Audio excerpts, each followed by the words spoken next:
Good afternoon and welcome to the City Council meeting on December 8th, 2025. I'd like to call this meeting to order and ask that you all rise for the singing of our national anthem. Oh, Canada, our home and native land, true patriot love in all of us command. With flowing hearts we see thee rise, the true north strong and free, from far and wide, oh Canada, we stand on guard for thee. God, keep our land glorious and free. Oh Canada, we stand on guard for thee. Oh Canada, we stand on guard for thee.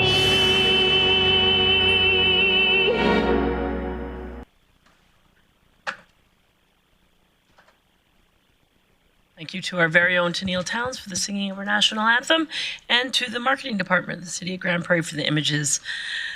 I would now like to take this opportunity to read our land acknowledgement. The city respectfully acknowledges the Beaver, Cree, Dene, and Métis people as the original caretakers of these lands and surrounding areas. We are grateful to live, learn, work, and play on Treaty 8 territory within Turtle Island and acknowledge that these lands have been home to diverse and sovereign First Nations and Inuit nations since time immemorial. Moving on to today's agenda, the adoption of the previous council minutes, recognizing Councillor O'Connor. Thank you, Mayor Clayton. I'd like to move Council adopt the minutes of the City Council meeting held November 24th as presented. Thanks for that, Councillor O'Connor. That motion is in order. Seeing no one in the queue with any errors, I will call the question. Please vote.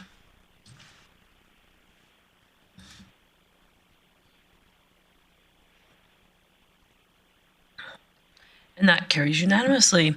Moving on to the adoption of today's agenda, recognizing Councillor Thiessen. Thank you very much, Mayor Clayton. I'd move that Council adopt the agenda with the addition of item 7.1, public member appointments, and the deletion of item 6.3, delegation Trevor Stanley. Perfect. Thanks for that and those amendments. Seeing no one else in the queue, I'll call the question.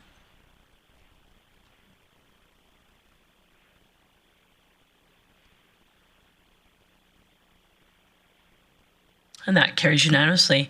Moving on to the delegation portion of our meeting today. For those of you who are watching at home, if you'd like to come speak to council, it's a very easy process. We ask that you fill out a form ahead of time to let us know that you're coming.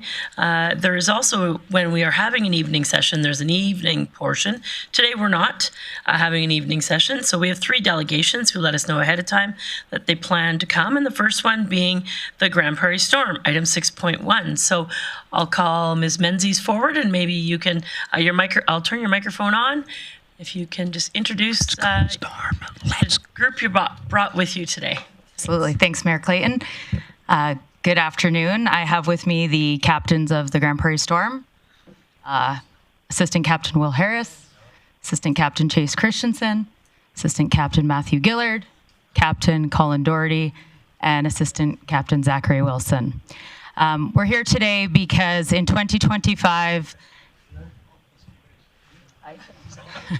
Yep. Go Storm! Thank you. Thank you. Thanks for being here, guys. Thanks. Oh, now there's a smile.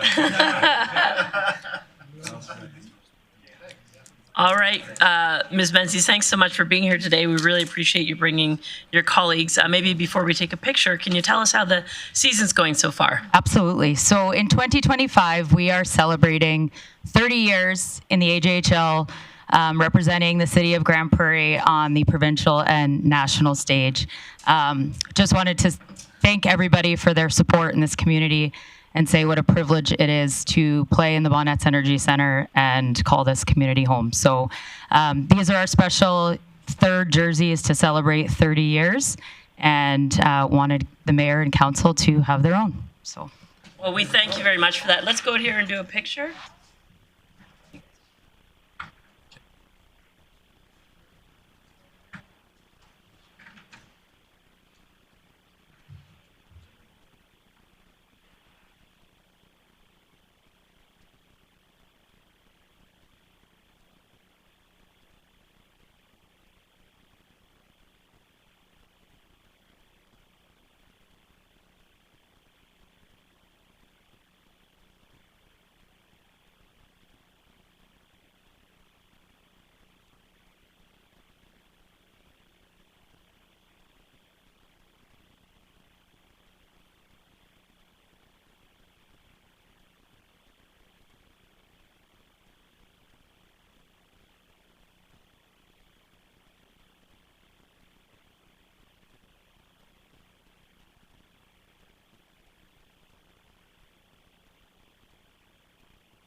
So thank you to the Grande Prairie Storm for being here, and congratulations to them on 30 years. It's quite something. So moving on in our delegation agenda here today, item 6.2, Inclusion Grande Prairie delegation that let us know ahead of time that they wanted to speak to council. So please come forward, Mr. Moore, and if you have colleagues with you, please bring them. Your microphone is on. It's not attached to the table, so just pull it nice and close once you get situated, and then take about 5 minutes to address council. Some of my colleagues may have questions, but welcome and thanks for being here. And if you could introduce yourselves and get started. Yes. Thank you, Mayor Clayton and councillors.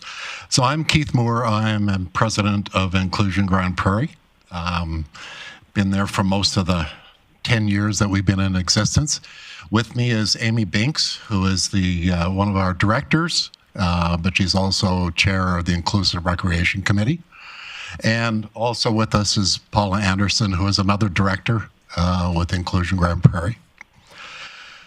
So I would like to start by saying, first of all, that we've been well supported by the City of Grande Prairie. Mayor Clayton, you know yourself, we've been asked for support in the past for our Family Resource Center, and the City of Grande Prairie was generous and complimentary in that and enabled us to get that resource center, which we ran for 2 years. Unfortunately, the province pulled the contract, but it was a wonderful 2 years.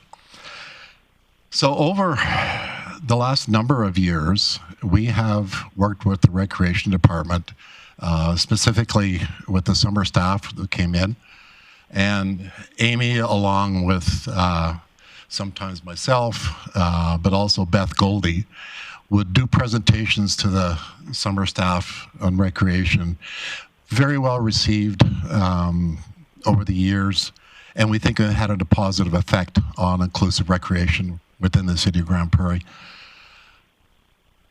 But we have noticed as well that the consistency has not been there.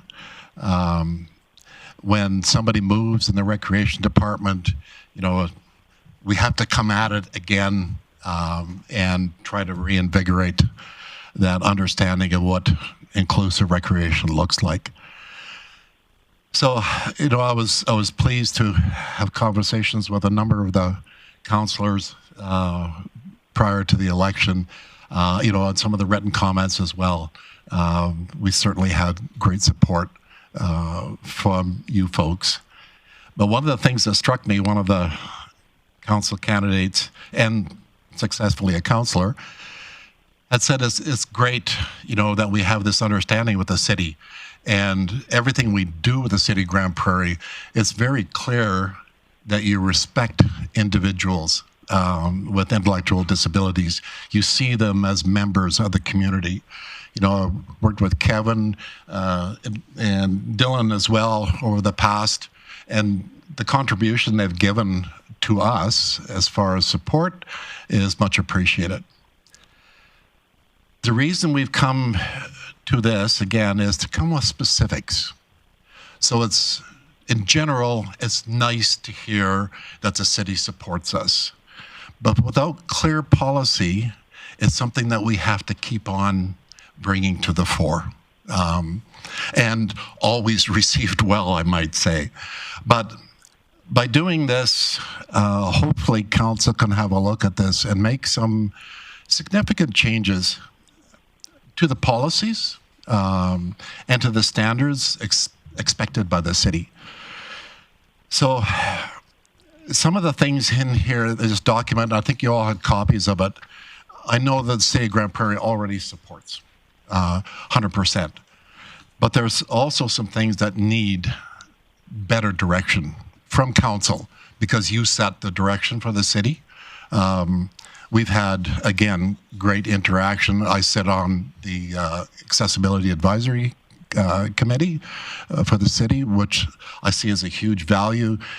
Kevin has been a part of that for a long time. I think Dylan has also served on that committee as well. But again, it still needs some backing, some specific moves from council to say, this is our policy. This is what we expect. And, we're not seeing this as being an impact to the city's budget, which I'm sure is good news for all of you. We're also offering our support as a group that is very well educated and informed and knowledgeable on inclusive life for individuals with intellectual disabilities, which, by the way, does also support other people with other disabilities. So we're not just focused on that, but people with disabilities generally need to feel welcomed in the city. We have had feedback from individuals over the past few years with some negative feelings. I can give you an example with Eastlink. We've had a couple of folks talk to us about how they felt. We had a particular support worker who took a client to Eastlink who appreciated the workout room, being able to lift weights or whatever it may be. But the staff there would not allow the support worker to go anywhere but within 3 feet of where that individual was. So this is not a normal life, a normal pathway for individuals who go to the Eastlink Center. They should feel like everybody else does. And if the support worker is working on another piece of equipment, that should be fine, I would think. And I would think from everything I've had talking with council members in the past that you would support that as well. So, that's just one example of what can happen when people don't fully understand what it's like to have an intellectual disability, the desire to be a normal part of the city, whether it be recreation or employment, however that may work. You want to be seen like everyone else, a valued individual with rights and responsibilities, and have that support to be able to be you. We had a member of Inclusion Alberta talked to us about inclusive employment and how people react.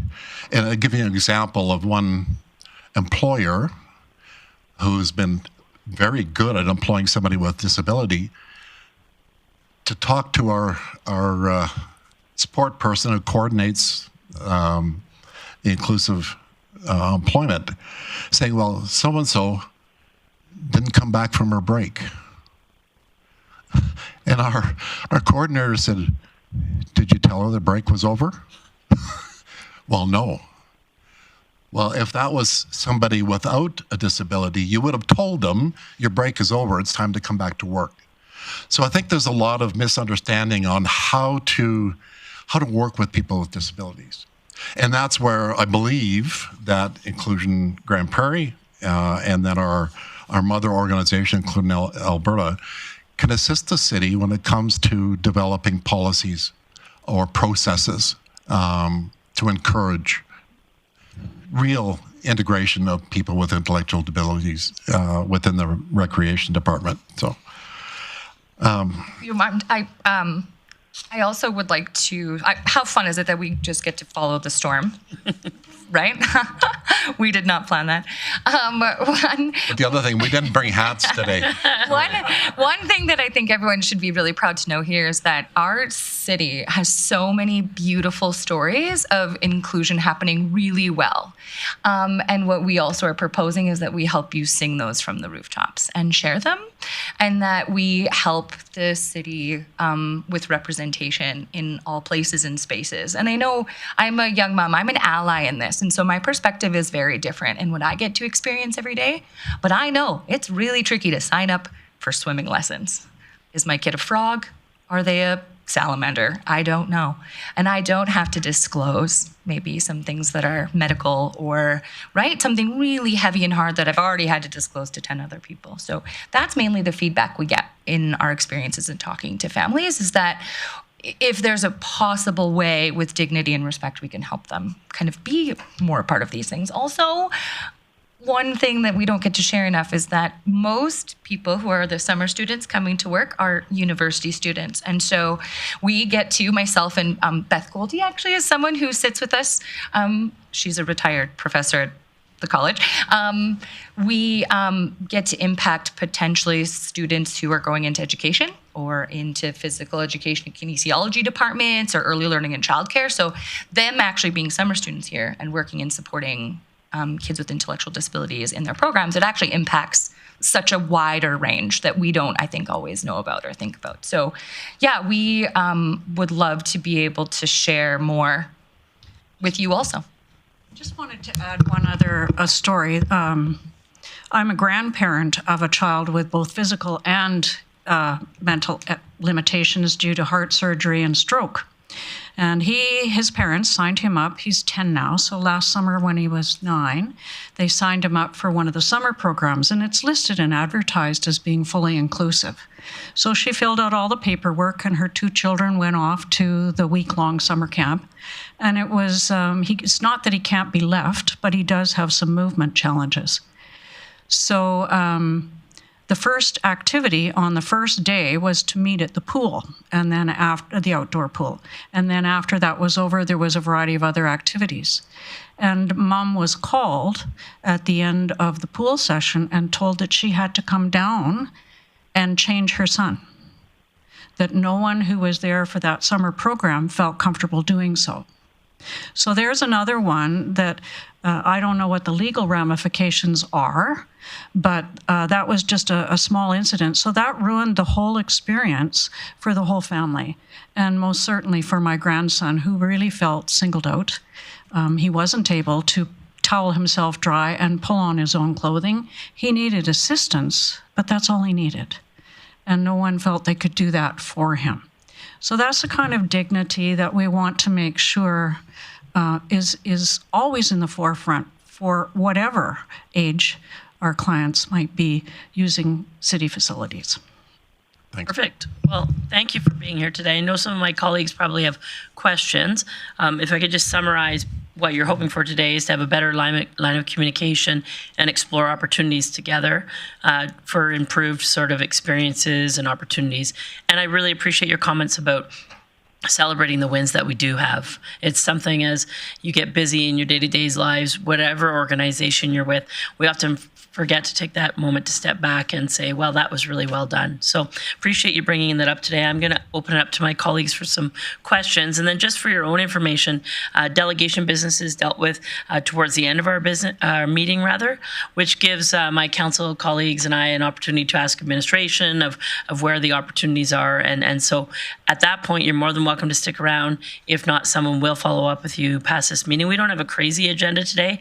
So if you'd like to stick around, you're more than welcome. But I will open it up for questions from my colleagues, recognizing Councillor Bressie. Great. Thank you, Mayor Clayton. Thanks for coming in. Thanks for the work you do. I know that often you've got family roles that are really tiring too. So to advocate not just for your own kids, but other kids as well. I'm a huge fan of inclusion and of the organization, not just the concept. So thank you. I really appreciate it. I am curious, one of your recommendations is to form a committee. And I'm curious your thoughts on, my inclination is, well, maybe we need to be working on reinvigorating and strengthening the Community Accessibility Advisory Committee that already exists. I know it's one that I regret I'm not able to attend it anymore because it always conflicts with my Alberta municipality duties these days. But it is one that I've always been really grateful. City staff show up when invited, and I've seen positive changes come through there, but it also is one that I know ebbs and flows, and Councillor O'Toole and I were always there as community volunteers, not formally sent there by council. So I'm curious, if we do want a committee, is the solution to, do you think it's truly a new body that needs to get formed, or do you think that that's a committee that could maybe be strengthened and we could build partnerships with, and we've already got an existing structure to build on? So I'm not sure that it would fit well within the Accessibility Advisory Committee, but it's perhaps something, from my knowledge, perhaps something that Human Resources might be more involved with. And, maybe it's a point where, we would certainly be happy to contribute in developing policy or processes that can actually be embedded within the recreation department. So I'm not really sure how it might work. Like I say, I don't know, Kevin may have some thoughts on this as well. I'm not sure it would fit in that accessibility committee. Councillor O'Toole? Yeah, I think having some acknowledgement of where we stand as a city and some of the suggested things by the province would, like a workshop or something like that, that would be good. Okay. Members of the accessibility, as well as maybe some city staff. So I think we'll get to a point of where we're finding solutions here a little bit later in the meeting. Right now, if I can just ask my colleagues if there's questions for the delegation, and otherwise we'll wait till we get to the portion where we can ask administration, and then potentially some business will be arising from that conversation. Next, recognizing Councillor Berg. Yeah, thank you, Mayor Clayton. Thank you guys for everything that you do. Mr. Moore, you'd mentioned that you lost your provincial funding. Just a couple of questions. How has this impacted you, and is there anything that City Council can advocate for you to the province? We're so glad. Yes. So, the ministry that funded that particular program decided that they would do it differently. And it was run by Inclusion Alberta. The funding that we got from the province was $120,000 a year. The new change that the ministry brought in was maximum of $60,000 a year based on families being referred. We just couldn't do that and be fair to families and individuals. So we said, thank you very much, but we're done. And I know in the letter I sent out to all council candidates, asked you for support to the ministry on ADAP and AISH and changes there, the clawback of the $200, those types of things, council can really have a prominent position in. And I know the city of Grande Prairie is listened to. As I said, when Mayor Clayton gave us the letter that supported that Family Resource Center, it was the most impactful one. We had to provide so many references, and it was a City of Grande Prairie reference that made the big difference for us. So your opinion matters. I mean, it took us off the map, and it was a really huge hit for us because we in the North have such a different experience than any other community, and we were really proud to sing that from the rooftops, that the Northwest was doing something truly, truly different and impactful to families, and hundreds of families have missed out. If I could say financially, Inclusion Grande Prairie is not asking anyone for anything. We are self-supporting. We raise our own funds. If you've seen our donation bins around the city, that's our fundraising. Everything else we do is on volunteer basis, helping families. whether it's our summer barbecue that some folks attended, that's all on us. So we're not looking for funding. We're looking for real policy support to make this a more welcoming city. It's already a very welcoming city, but it could do better. But also a leader within our province too. Like really, truly being able to brag. I know we've got this weird thing with Red Deer. I've never understood that my entire life, but right, really just again, being able to sing it from the rooftops that our council has put pen to paper and not just. Sure. Yeah, and thank you. I have a close family member that's on ACE, so I appreciate that. Thank you. Councillor Bressie. Great. Well, thank you. I'm all for being the leader, but I'm also all for stealing good ideas when we can find them. I'm curious, are you aware of any other cities that have policy frameworks similar to what you're asking for that we should be looking for, or would we truly be breaking ground as far as you know? The only community that would and has been really open about meeting with families has been Lloydminster. And so they've made real kind of impact in their statements and on their city websites and on their signs, and also with like the representation in photos and pictures. Yeah. And using inclusion, Lloydminster as a point of, like a place they go to ask for. Yeah, and that's, as far as information, Councillor Bressie, Inclusion Alberta is a great resource. So is Inclusion Canada. To talk about various policies throughout the country and around the world on inclusive life and how that can be. So I know, if I was to ask Inclusion Alberta, give us some examples of policies, city, municipal direction on inclusion, I'm sure we could come up with some examples to build off of. Perfect. Councillor Thiessen.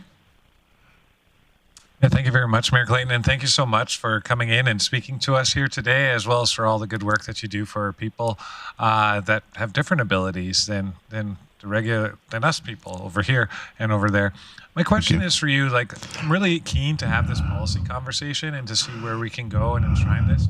Over the years, my time on council, we sort of piecemealed things together when people came to council and said, well, bathroom stall doors don't open the right way. They need to open out, not in. Otherwise, it's a big mousetrap. Or DTS isn't working for us. What can you do about it? And then we picked up DTS. Or the curbs to the library aren't slanted enough. Can you do something there? Or something as similar as this most recent budget where we dropped our transit fee rates down to the seniors' rates. Are there while we have this discussion, because I'm fairly certain there will be at least a motion that we can vote on to start this process of policy creation. But are there low-hanging fruits that we as the city can do that you can acknowledge right now in your seat that would make things better for people as far as accessible living in Grande Prairie? Well, I think, I can say for certain, there are departments within the city are very much aware of inclusion in people with disabilities. We had an issue we brought to the Accessibility Committee, and we ended up subsequent to that having a meeting with the transportation manager, and Steve was absolutely fantastic, very supportive, and I can remember his comment that sometimes we have to reiterate to our people what our policies are, and this is what it cleared up a lot of disinformation that came out of public to us and helped us get the right information back out. So that sort of thing is very comforting for us, but I think it needs to be broader. So transportation is absolutely a huge issue for people with disabilities, whether it be intellectual or physical disabilities. But recreation is a part of life that we should all have a great ability to participate in and feel like we're normal, like everyone else. So I think the low-hanging fruit would honestly be representation. So, we have obviously access to so many families in our community who already are using and participating in recreation. Could we potentially just share it and have it visible on our website or on facility sites? That would honestly be the lowest of the hanging fruit that could really be impactful when there's a mom in our next break. Like, what are we going to do while I'm at work? Oh, look, this looks like a place that my son or daughter could really be included in well. The other thing I'd like to just emphasize is anything in this document is not to dictate to the city. It's examples of things that can be looked at and we're fully prepared to participate in that in any way that the city asks us. In our ability, within our ability. So, some of it you take with a grain of salt and you say, yeah, we already do that. Our attitude's already there. And the city of Grande Prairie attitude is already there. It's just getting it down to the staff, the people at work and recreation to understand this is okay. And don't feel awkward dealing with somebody with a disability. They're just another person who lives in Grande Prairie and deserves the same respect everybody else has. Low-hanging fruit for me is definitely staff training and having someone who's in charge of coordinating that. So that if there's a Did you just pull the mic right in front of you? Sorry. Thank you. If there's a change in personnel over the years with a new counselor or a new director of recreation employed, does that person understand the underlying policy that you're about to create? Do they understand what inclusion means on different levels? And how will they go about being in charge of training, like the summer staff who are coming in to work some of these programs for young children? So those kinds of gaps, they're small ones.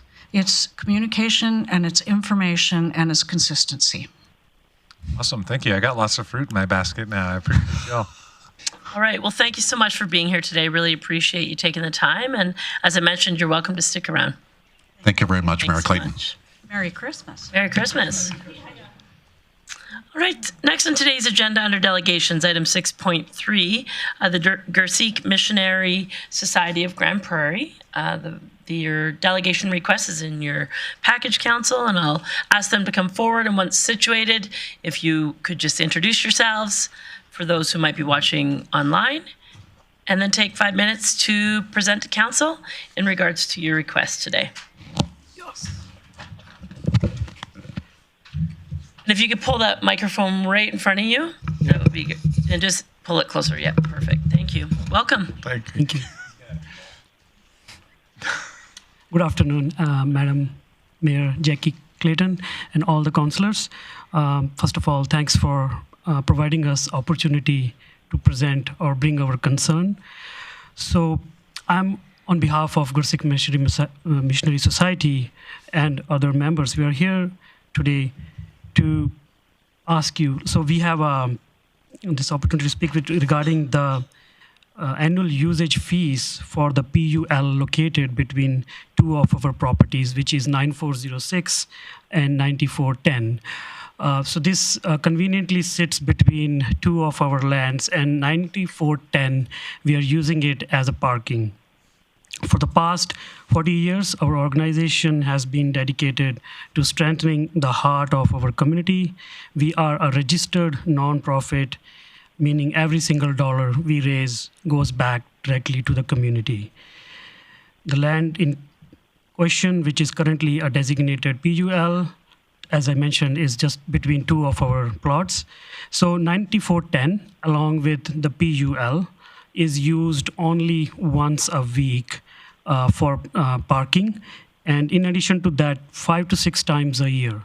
So this is basically used as an overflow parking. Whenever our parking, the actual parking on 9406 is filled up, we try to direct people to go to use that parking lot. So the critical reason we need this specific PUL is due to the recent welcoming increase of our community's population. We are now expecting significantly parking congestion on adjacent roads, creating stress for our neighbors. So utilizing this parking space allows us to manage the parking situation for the visitors and the volunteers. So which will substantially reduce the congestion on the neighbor streets and demonstrate our commitment to being good neighbors. We really try hard to not to block the adjoining roads. We do respect being its neighbors. So we try not to park, and we tell all the patrons, whenever you are here, first use these parkings. So a little about the organization. So this organization, our organization, runs Gurdwara, which is a place of worship for the Sikh community. So it not only serves the people of Grande Prairie, it serves It's been frequently visited by people across the neighboring communities, which is Grand Cache, Dawson Creek, and Peace River, and there are more. So this place serves for people to connect spiritually and a place for socializing. In the year 2023, we felt there was a need in our community, so our kitchen was open all days of the week, especially that help the young and the newcomers. So it serves as a meeting point, a socializing point for a lot of seniors also in the community. For small profit non-organization like ours, the established fee is a substantial. By granting this waiver, you would allow us to divert those funds back to the community. So I would once again, thank you for your time and opportunity to present our concern to you today. Perfect. Thank you for being here, and I'll open it up to my colleagues for any questions, recognizing Councillor Berg. Yeah, thank you, Mayor Clayton. And my apology, you didn't introduce yourself. Are you Mr. Bate? Yes, my name is Sabir Badwan. Yes. Okay, and we all know. Yeah. I was going to ask him, but then he started. All right. So I just went on Google Earth, and I see that it's grass, and you've got a fence. So what are your plans? You mentioned a parking lot. Are you going to take down the fence? Is there plans to pave that, or you go ahead. I'm just wondering what it'll be mid and long term? No, there is no fence, and that only thing we did, we put the gravel on there because we were using for the parking, then that get rotten. So we figured to make it flat. It's easier to walk and people can go through, and there's no fence, no nothing. It's just a flat ground because our lot is right beside it. Yeah. And it's benefit to more people to walking because they're used to summertime. We'll get a lot of grasses, and when we got next lot to it, you can't really stop people, just park it no matter what it is. Okay, and then the other thing too is you're not blocking anybody that is in the neighborhood that maybe wants to get to Kiara Place. It'll just be free access to walk across that as well? No. We usually tell people when to park close to the fencing on our side, just to leave a 4 to 5 feet distance with the fence so that people can walk through. We do understand people, it's used for people to go across, and just like in summers, we keep it mowed, and during winter, we just clear the snow as well. Okay, great. Thanks, guys. Councillor O'Connor. Yes, thank you very much for coming in. I didn't hear a number. How much is the fee that you're asking to be waived? It's a little over $1,000 a year. Actually, our city manager could probably, or we can wait till we get to to administration to get the actual information. Mike, I can explain you the history. In 1989 or in 90, the city waived us everything. Then committee change some time to time. This is the third or fourth time we came to making sure we properly do with our city and our council knows what we do.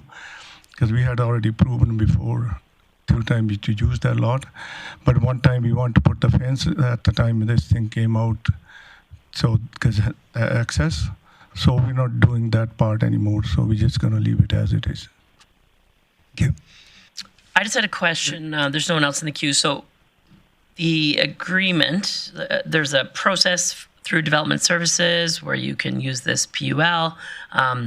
Right now, there's no formal documentation that's been submitted or approved, or has that been submitted? We have started the process because we were approached by the City Development Services. Yep. And we worked with them, and they said to sign a contract.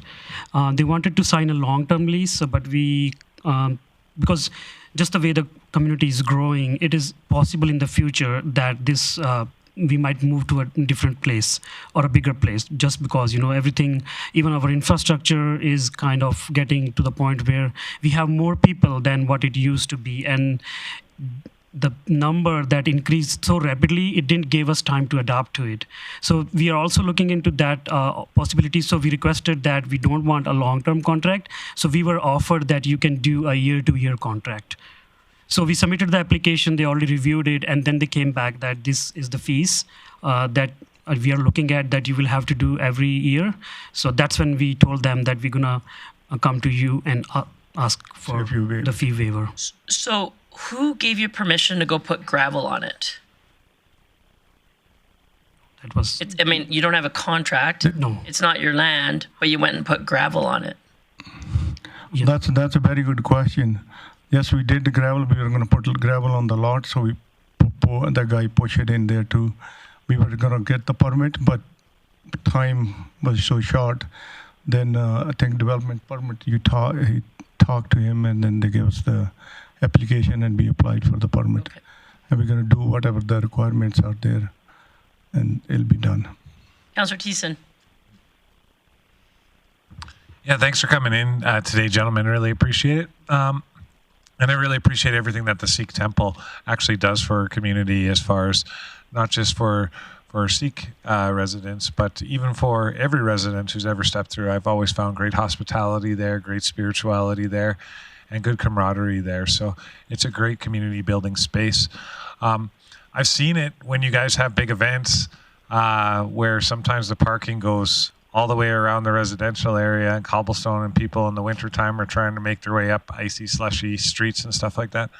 My question for you, though, is around the growth. So the Sikh Temple's in a great spot. It's a great space. And you did mention that you may have to find a bigger space. Would the intention be to just build a bigger Sikh temple, or would you build a second Sikh temple? The intention would always be to keep just one in the city. So to big a new place with a bigger new place. And there has been discussions around what we're going to do with this place. The majority of the people think that because it's almost like a heritage to us now, because it was built in 1985. So people have emotions and sentiments around that. Depending on how, when we take this project, depending on the economics, like how it goes, we would try to keep it and maybe use it for other purpose, like, could be making a facility for seniors or something for kids, just a place for them to assemble or, just socialize. Okay, no, happy to hear that answer, because what I was alluding to is if we're just going to move eventually, then what's the point of waiving the fees? Yes. But sounds like there's still a plan going forward with growth. Awesome, thank you. No, that property will stay there as it is. It might be culture center. We're going to figure out what we're going to do. First, we have to build a bigger size one, and we're going to look for the land in the city, and we're going to come ask for more support from the city maybe for tax purpose, which is already waived. So this is why we are here to tax purpose. This should be waived. And this is a big opportunity, which our community gave a lot to the city, and we get a lot from the city. We got to work together with the city council and everybody. And that's the purpose, being there. With the growing pain, everybody see the pain. And that's what happened to Quick. We got lots of people start moving in here in our area, which is 1984 when we built it. We didn't thought we were going to be that much growth. And now we see it. Now we need the bigger. That second question you asked for the second temple, we can't afford two temples in this city because we don't have big enough community. And even the big large city, Edmonton, Calgary, we had only 2 or 3 churches. They needed more, but it's surviving. And the big thing is being there, 7-day opening for the meal. And that benefit to the kid, come there, they don't have money. Sometimes they need the food, they can come and eat. Other time they don't have to place to figure out where you're gonna sow. Our priest is there, and we have as a committee to set them. And third thing you said, we support everybody, not for our Sikh community. It doesn't matter who comes there. That's our duty to look after them, plus give them the right direction to where to go. Awesome, 100%. I agree with everything you said, because that's my experience. Thank you very much, Mr. Minhas. And yeah, I'll pass back to the mayor. Councillor O'Toole. Yes. The Sikh temple is open 7 days a week? Yes. And how many people are in your church? Is it 600 people, 800? It could be we may have 1,000 people in town here now. The people as a, but people comes and goes. They just come there for lunchtime or coffee break, or they pray or they do things. But it's continuously. It's not in one time. We get 300 to 400 people if they're more. Yeah. Then the function, yes, we get more people. So when they come for a meal, is it like a lunchtime thing or is it all day? So it's all day. It starts around 10:30, 11ish. So one of the biggest event that we have is Diwali. So this event, it was in October. Roughly 1,600 plus people had meal starting from 11 a.m. to 11 p.m. Right on. Well, thank you very much. That important information. You got to come meet too sometime. So just following up on that, so the 1,600 people that come in a day for Diwali primarily are people from within your organizations. It's what do you do to promote it for people that are just not regular attendees of your church? So do you advertise this externally? Anybody can come, or is it just word of mouth through people? It's word of mouth. Word of mouth? It's more of a word of mouth, but we do advertise event on our social media page run by the organization, and we try to tell in advance because we do understand the people that are in town, they are more aware, but we do understand there is a good number of people that comes from the neighboring communities, so they like to know when you're doing it and when you're celebrating and what are your hours. So we do put all that information as events on our Facebook page. And then my last question, I see on the map that the lot adjacent to you is vacant. Have you ever explored purchasing that lot to have it maybe rezoned into a proper parking lot? 9410. We bought it, that lot. We own that lot. Okay, you do already own that lot. That's what we use for overflow parking along with the PUL. Okay, thank you. All right. I see no other questions today, so thank you for being here. Appreciate that. And as mentioned earlier, delegation business is dealt with at the end of the meeting. So you're welcome to stick around, or someone will follow up with you after. Thank you so Thanks much. so much. Thank you. We appreciate that, please. Moving on to item number 7 on today's agenda, 7.1, the public member appointments. Council, the recommendations are in your e-scribe. I'll recognize Councillor O'Connor. Thank you, Mayor Clayton. I'll take the first one. Council. Sorry, just before you start, I'll just give a little bit of introduction on this. So for those who are watching, there are public member appointments for various community committees. The application process is open and promoted throughout the community. We encourage people to apply for these appointments, and then council has the opportunity to delegate individuals who will represent us on these committees. And they will, once confirmed, go through an orientation and have an understanding of the roles and responsibilities within these committees. And today, the opportunity is just for council to endorse and approve these individuals as recommended. Sorry, go ahead, Councillor O'Connor. Thanks. Hey, thank you, Mayor Clayton. I'd like to move council appoint Jacqueline Biolo, Christopher Kinney, Bailey Lapp, Linda Murphy, Tayab Parvez, and Sandy Singh to the Assessment Review Board for a 3-year term, each ending December 31st, 2028. That motion is in order. Seeing no one in the queue, I'll call the question.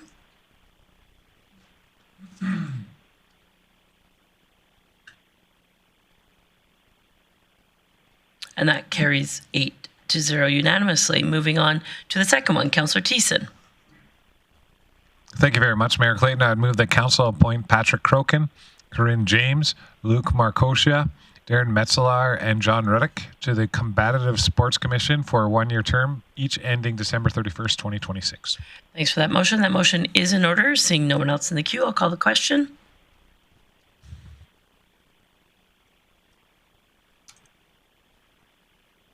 That carries unanimously. Next, Councillor Toole. Yeah, I move the council rescind the appointments of Ricky Joel and Curtis Valentine to the Community Advisory Committee. Thank you for that motion. That motion is in order. Call the question.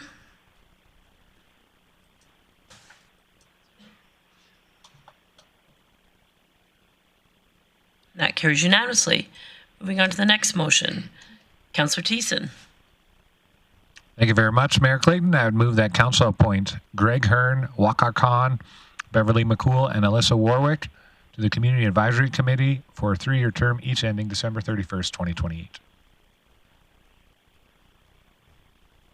The question, please vote.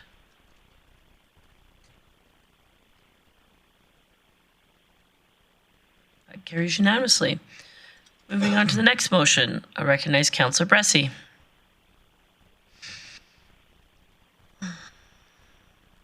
Thank you, Mayor Clayton. I would move the council. Appoint Patrick Crokin, Adam Kuntz, Erica Romeo, and Evan Taves to the Community Knowledge Campus Advisory Committee for a 3-year term ending December 31st, 2028. Thank you for that. That motion is in order.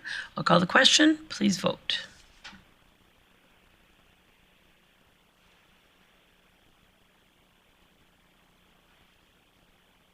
That's carried unanimously. Moving on to the next one, Councillor Auger. Which one are we on? Number 6. I move that council appoint Tracy Bednard, Gladys Blackmore, and Alan Ingram to the Grande Prairie Airport Commission for a 3-year term, each ending December 31st, 2028. Thank you for that motion. I'll call the question. Please vote.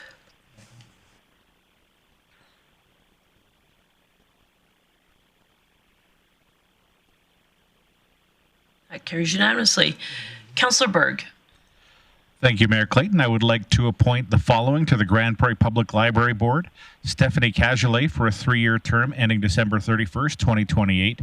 Christopher Arcand and Zoe Vitar for a 2-year term, each ending December 31st, 2027. And Erica Fisher for a 1-year term ending December 31st, 2026. Thank you for that motion. That motion is in order. I'll call the question.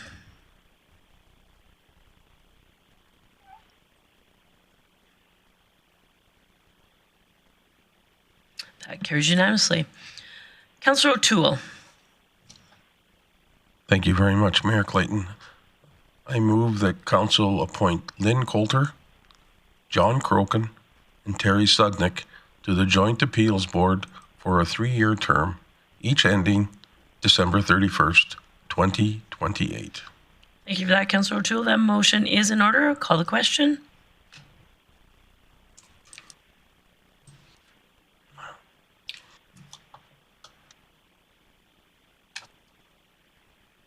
And that carries unanimously.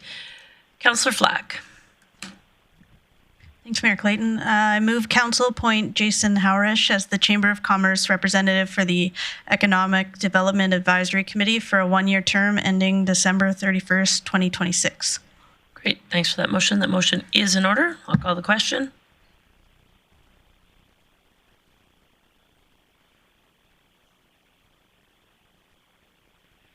And that carries unanimously. Councillor Thiessen.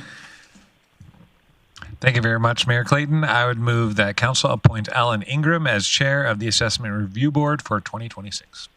That motion is in order, so I'll call the question. Please vote.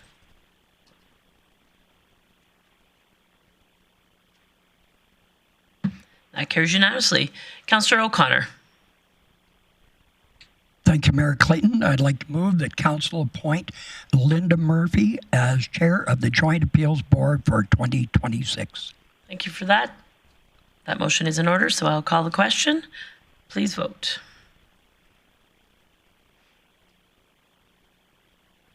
And it carries unanimously. Moving on to number 8 on today's agenda under committee business, the first item being 8.1, Council Committee of the Whole, Budget Deliberations. And I'll refer to the City Manager for introduction. Thanks, Mayor Clayton. Before Council get to the motions, I would just ask Chief Glavin just to update on one item in the fee and charges that we wanted to note before Council proceeded. All right, Chief Glavin. Thank you, Mayor Clayton. I just want to draw your attention to the bottom of page 6 for fees and charges, as well as on page 7 in planning and development permit applications, sign permit applications, the last fee for discretionary use fee. Both of them are discretionary use fees that have historically been charged, but were not part of the fees and charges that were presented at budget deliberations. It was an oversight. Okay. So, questions from council for administration? Councillor Thiessen. Yeah, just a quick question for Chief Glavin. Discretionary. So when would we apply a charge to those charges? Chief Glavin. Yeah, thanks, Mayor Clayton. So, for example, on page 6, when we're looking at development permit applications, so in a land use, there would be permitted and discretionary uses.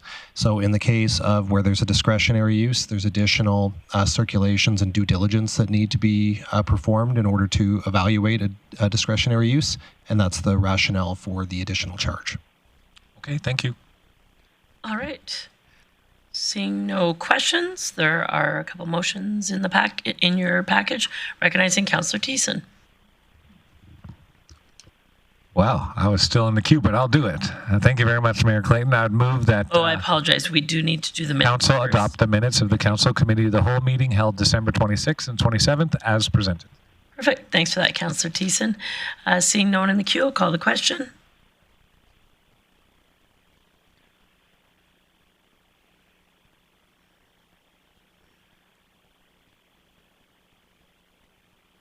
And that carries unanimously.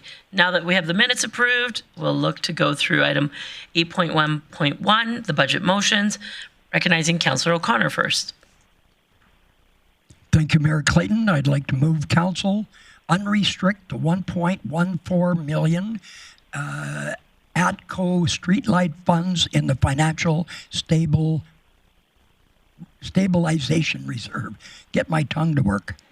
Perfect. So that motion is in order. That's unrestricting these assets as identified by administration. They're no longer required in the work that's been done to date. I do have many of my colleagues in the queue. If you have questions on the motions as we go through them, just indicate with your hand. Otherwise, I will assume you're in the motion for an upcoming item. So seeing no one in the queue on this one, I'll call the question.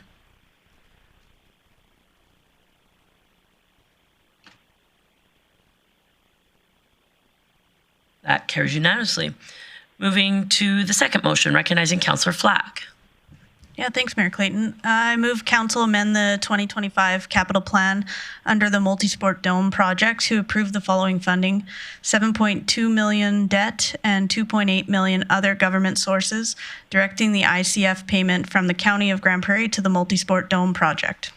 Perfect. Thank you for that. That motion is in order. Seeing none of my colleagues with questions on this motion, I'll call the question. Please vote.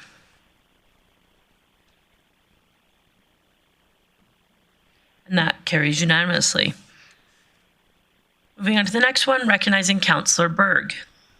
Thank you, Mayor Clayton. I would like to move council remove funding from the Avondale redevelopment plan and cancel the second floor Kiera Place capital projects for a total of 1.4 million to be returned to the future expenditures reserved as available funding. Perfect. Thank you for that motion. So that's putting some money back into the future expenditures reserve from two items in particular. Seeing no one with questions on that motion, I'll call the question.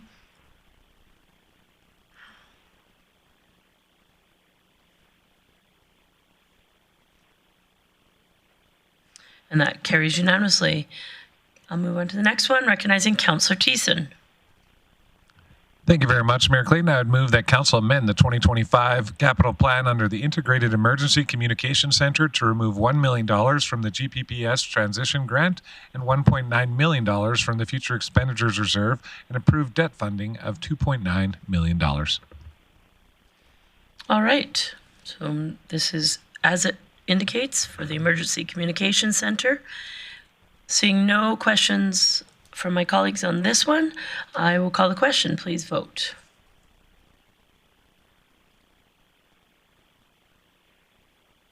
And that carries unanimously. Moving on to the next one, being an amendment to the fees, rate, and charges bylaw. This is for first reading, so I'll recognizing Councillor Auger. Thank you. I move that council give first reading to bylaw C1395R, being an amendment to the fees, rates, and charges bylaw. Thank you for that. So that motion is in order. No discussion or debate on first reading. So I'll call the question. Please vote.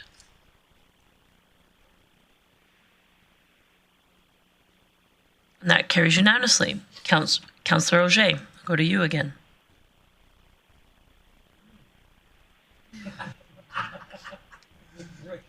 I'm still learning.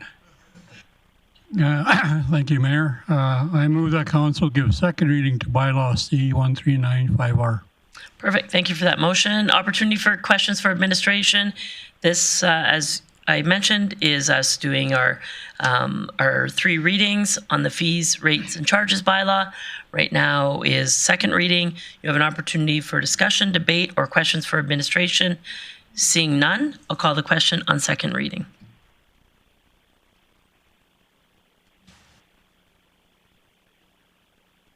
And that carries unanimously. And I'll go back to you, Councillor Auger. All right. Thank you, Mayor. I move that council have third reading of bylaw C1395R at this meeting. Thank you. So that motion is in order. In order for us to actually have third reading here today, this must pass unanimously. So there is still an opportunity for discussion or debate. And Councillor O'Connor, I'm just confirming you're for the next one. Okay. So I see no one in the queue with discussion or debate on having third reading here today. So I'll call the question. Please vote. And that carries unanimously. And we'll go to you again, Councillor Auger, to wrap it up. Thank you, Mayor. I move that council give third reading to bylaw C1395R, being an amendment to the fees, rates, and charges bylaw. Thank you for that. This is third reading. Opportunity for discussion, debate. Seeing none, I'll call the question.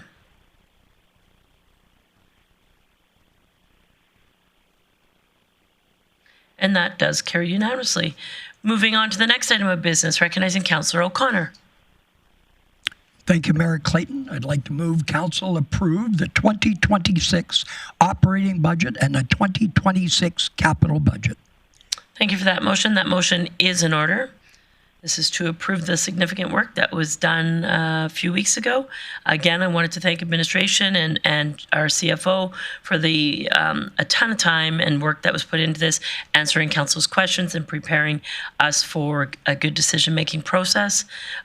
This budget, as we all recall, was the 4th year of the previous council's budget, and I see no one in the queue, so I'll call the question.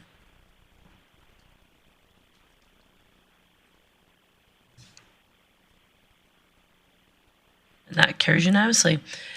Councillor O'Toole. Thank you very much, Mayor Clayton.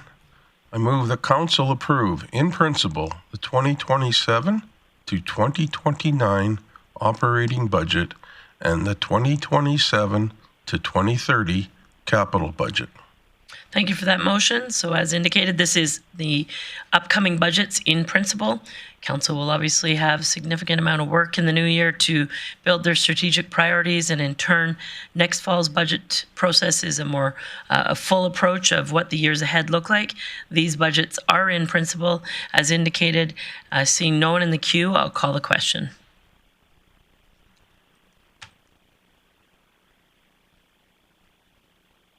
And that carries unanimously. Councillor Auger, I see you still in the queue. I think it's probably perfect. Okay.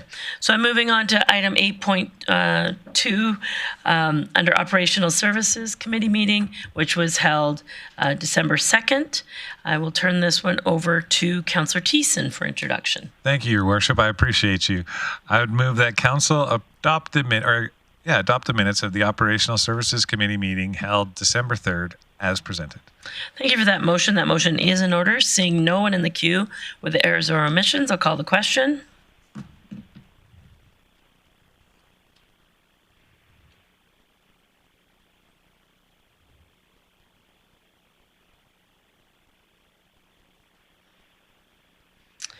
And that carries unanimously.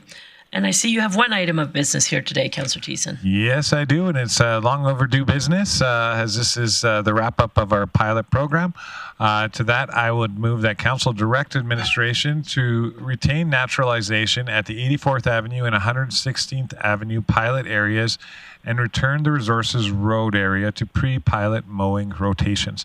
Just speaking to this motion, this is the ultimate culmination of a 3-year pilot project that Council and administration endeavored to, well, naturalize and hopefully beautify the community. Now, we had some successes as per the report, and we had some not so successes as per the report. One of those was along Resources Road, and people typically being used to, after about 30 years of mowing, their berms being mowed and being cleaned and driving up that street. So seeing that we had the bulk of our complaints happen along that Resources Road, administration's recommendation is to return it back to the pre-mowed state as per the recommendation, and that we will continue to endeavor naturalization in the other 2 identified areas on 116th and 84th, and potentially other areas, specifically along newer developments if council and administration so chose. Councillor O'Connor, I think my tongue isn't working either right now, but I got it all out, and I hope you all support. Thanks for your motion and your introduction. That motion is in order, and recognizing Councillor Bressie. Thank you, Mayor Clayton. Could I request that we split the motion to retain on 84th and 16th and then return Resource Road to pre-pilot mowing rotations? So I'm asking if we could split the motion. Yeah, you bet. Okay, thank you. So I don't need to speak to the first one then. Go ahead, speak to the first one. I don't need to. Okay, so with those being split, we'll give it a moment for it to get updated in your e-scribe. The first motion being Operational Services Committee recommending Council direct administration to retain naturalization at 48th Ave. Is that correct, Councillor Bressie? At 84th Ave and 116th, sorry. All right, so that motion is in order. I'll call the question on that.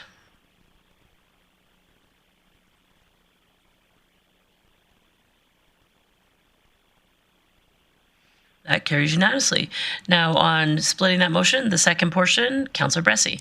Yeah, so I'm going to be speaking no to this, and where I hope council goes is instead of throwing out an opportunity to test a further stage of naturalization that we've worked 3 years to create, that we actually take the next step and experiment with actual seeding and planting of small-scale plants here. So what's going on right now is we've got a whole bunch of boulevards in the city that are just mowed grass, and I think it is way better if we can figure out how to get trees and shrubbery on those. Personally, I think that looks a lot better, although I understand some people disagree with that.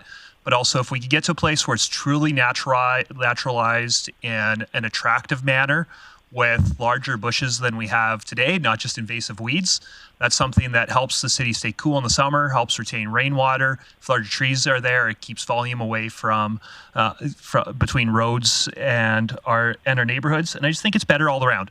What we heard from staff is that there might be an opportunity to do that more cost effectively than we're doing some of the berms right there.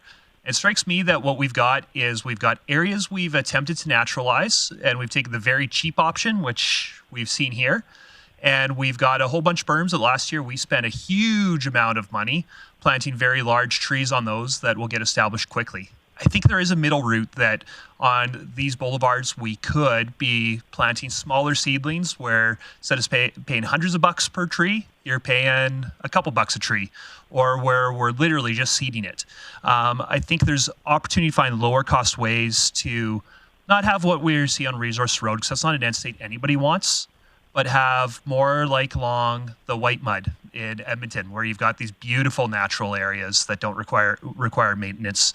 But what we heard from staff is if we want to go this lower cost way to get plantings done, it takes a few years of hammering out invasive weeds, getting the seed stock out of the soil, and having a state like we've got right now where you can actually start that. So if we want to try that in the future, what it's going to require is, just like we've done with Resource Road, it's going to take a few years of spraying noxious weeds, a few years of the public going, well, why are you just leaving that the way that it is instead of doing intentional work? Whereas, and I don't want to start that process again. So for me, I hope that since we've already put a couple years into this, that we'll give it a couple more years, but take the next step and actually invest some resources in actually doing some planting along here.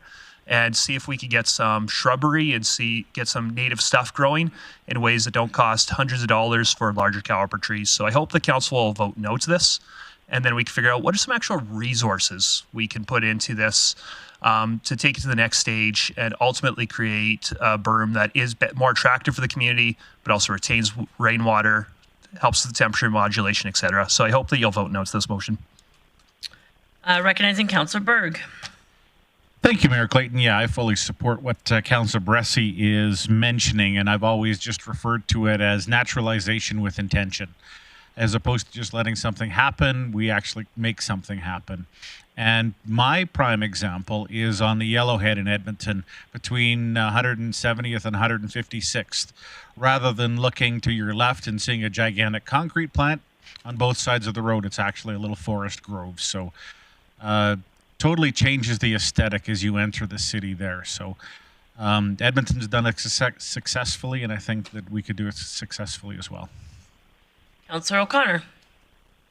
I just want to get some clarification because the recommendation is to end this pilot area, but what I'm hearing you say is a more intentional. Is it meant for Resources Road? But you're also talking about other areas in the city, so I'm just wondering, shouldn't that be a separate motion? We split the motion. So right now, Councillor Bressie, to my knowledge, is only indicating, as mentioned in the package, to returning the Resources Road area. I don't think it was new areas, was it? Yeah.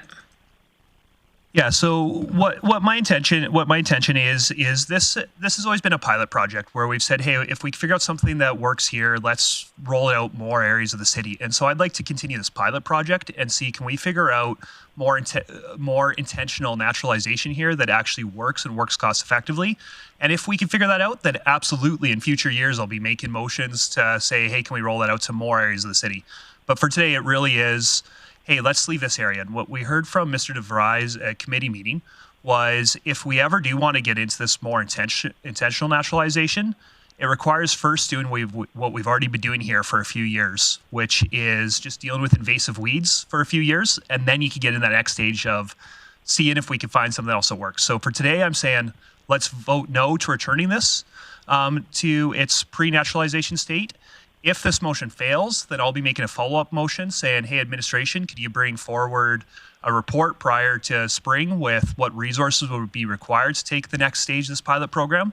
And if that report comes back in a couple months, we go, whoa, that's a lot more expensive than we thought, or that's not going to work, we still would have time before the spring to say, no, actually, no, we don't want to take that next stage. We are going to naturalize it. But I hope we don't get to that stage. So for me, I'm saying, hey, let's pause this right now. Let's look at what would it take to do the next stage of this pilot program instead of just saying we're done with the pilot program. Wait, your motion doesn't say bringing back information. So well, and because I can't move to amend this motion because I would go against the intent. So I'm saying, hey, council, vote no to this motion so that I can make that subsequent motion. Okay. So I can't support your motion. I think that, we gave a fair amount of time in the pilot project. I think that the first two motions are perfectly in line with our intent in regards to naturalization. And I appreciate my colleagues referencing Yellowhead and White Mud. The thing for me is that they're not adjacent to significant residential areas. And so on a regular basis, I heard from residents of our community that they do not support the naturalization. The majority of the residents adjacent do not support naturalization. If you were to say, let's mow it and look at planting opportunities, I could support that. But when you're saying, no, let's try another attempt at it, I don't think it worked. Mr. DeVries talked about the soil not being great for the species that were trying to come up naturally. There would need to be significant amount of work done there. So I don't want to just simply return it back to naturalization. If you wanted to talk about enhancing that and beautification, I could possibly get behind that. My other concern with trees is that those are established neighborhoods, and with that, a lot of them have existing trees. If we were to add another layer of which soon could become large trees, you really create even more shade for those neighborhoods, and that typically may not be something that interests them. And so, without that consultation of what the adjacent neighborhoods really want, all I heard from them on a regular basis was they want it mowed. That's all I heard. They're worried about rodents. They're worried about weeds. They're worried about multiple things. It wasn't a conversation of, let's work together and make this more beautiful. It was a conversation of, we want it mowed. And so I appreciate your intent to make this more a beautification priority. And if that's where your motions went, I could support that and looking into that. But simply to return it back to a beautification with some intent, but no specific plan, I have a hard time supporting it. So recognizing Councillor Thiessen. Or O'Connor, you are in the queue? Okay, go ahead. I'm still having a tough time. The neighbors in that area had a really difficult time, and because a lot of the grass has been disturbed because of this construction on the east side of the road, there's a lot of missing grass there. If there's going to be intention, I think that needs to be reseeded, and so I would recommend or suggest possibly a subsequent motion that would look at some other place that would be intentional. So I'll be supporting the motion to return it. Thank you. Councillor Thiessen. Yeah, thank you very much, Mayor Clayton. Yeah, Councillor Brescia, I really want to support this because I've been advocating for intentional naturalization since the start of this pilot project, largely around wildflowers and shrubberies, similar to what you're proposing right now. But very similar to Mayor Clayton's opinion on this is I think your motion is coming maybe a year or two too late to actually actualize what you want to do right now. We could do it, of course, anytime, but if we really wanted to move in that beautification direction, there was lots of voices over the last 3 years saying, we could do this, why aren't we doing this?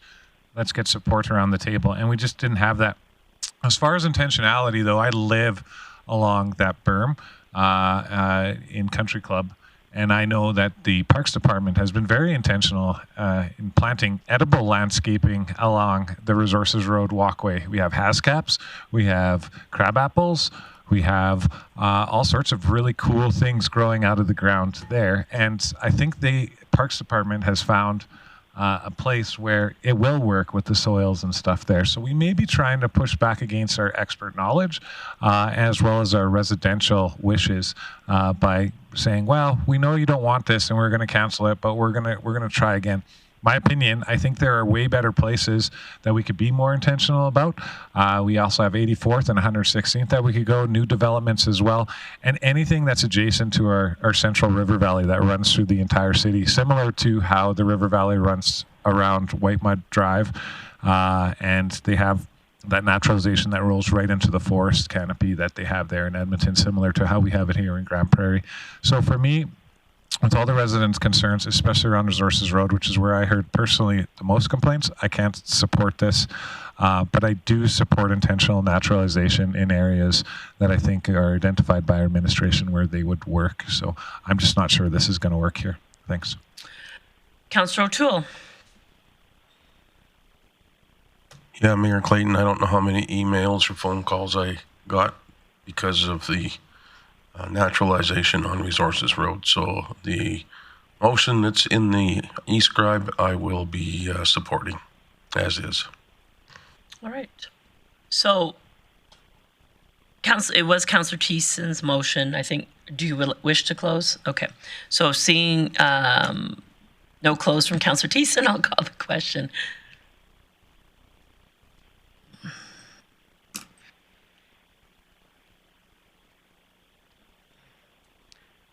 And can you clear the queue? I voted incorrectly. Thank you. So the motion is to direct administration to return Resources Road to pre-pilot mowing rotations. So if you support it going to pre-pilot mowing, vote yes. If you don't, vote no.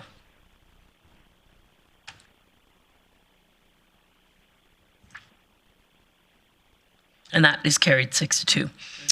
You betcha. Recognizing Councillor Brescia.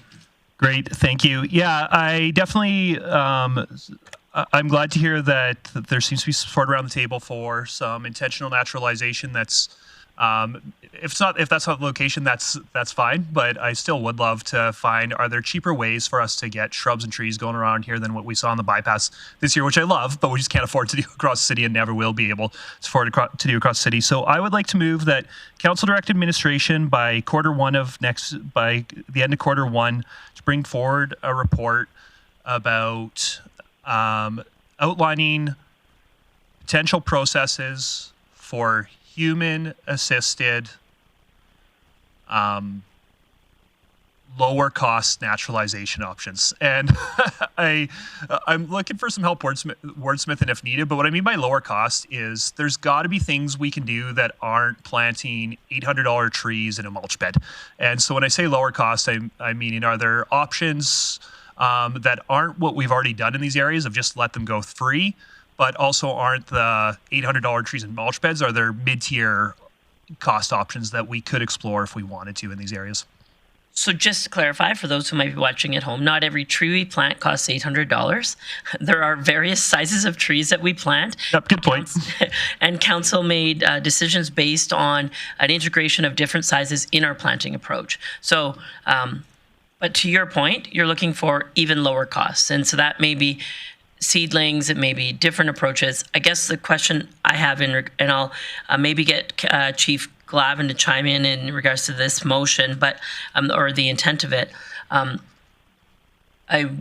worry a little bit about the human part of it. I don't know if you're thinking that we're going to give neighborhoods free reign of going out and planting seedlings in property adjacent to them. So I'm curious of your intent there. Yeah, so what we heard from our Parks Department, at least what I heard at committee, and maybe I misunderstood, but when I asked about this at committee, my understanding is there is opportunity for our Parks Department to do some seeding, or our Parks Department to do opportunities beyond just leaving an area naturalized and allowing it and seeing if we get volunteers. And so for me, it's hey, we're not just relying on volunteer species and volunteer plants to come. We actually are doing some intentional efforts as a Parks Department, not just to not mow and not just to control. So rather than human assisted, could we put intentional lower cost naturalization programs? Because I don't understand what you're hoping human assisted. Yeah, so what I mean is right now we're just letting nature do its thing. We're relying on birds dropping seeds. And so it's you want it to be intentional. Yeah, I want, yeah. Are you okay with that friendly absolutely wordsmithing of outlining potential process for intentional lower cost naturalization options? Yeah, I guess I'm just struggling. I think our Parks Department, I want to give them credit in terms of they were doing intentional naturalization here. Like they really did work hard on thoughtfully subjecting places. So I just don't want to make it feel like I'm saying, hey, you were being unintentional or you weren't working hard on the naturalization we already saw. 'Cause I heard that they were. Okay, so I'll maybe look to Chief Glavin for any input on the motion as it is. To Councillor Bressy's point, yes, it was intentionally being naturalized. Does this motion give you direction enough for your team to come back with even let's call it a higher standard of intent in that naturalization process?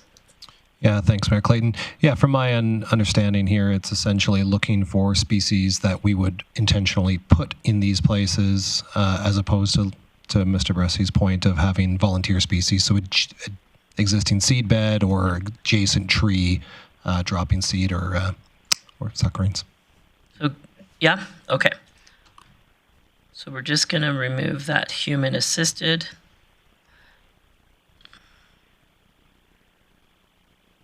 All right. Are you good with the motion, Councillor Bressy, as is in the e-scribe?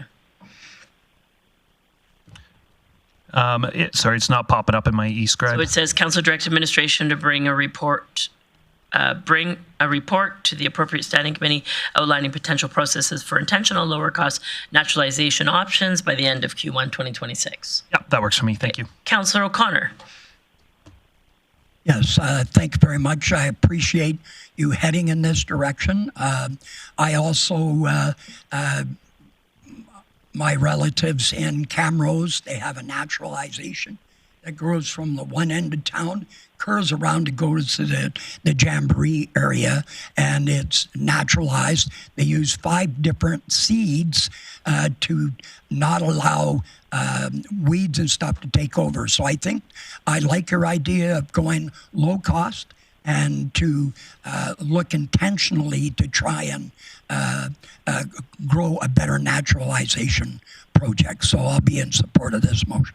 The only question I had, I guess, for Chief Glavin, when you bring back a report, it'll have any cost impacts identified in the report, or would you like that in the motion? Yeah, thanks, Mayor Clayton. Our intention would be to come back with what some of the options are and have some costing information associated with that for. Okay, great. Thanks so much. Anything further, Councillor Bressie? Seeing no one in the queue, I'll call the question.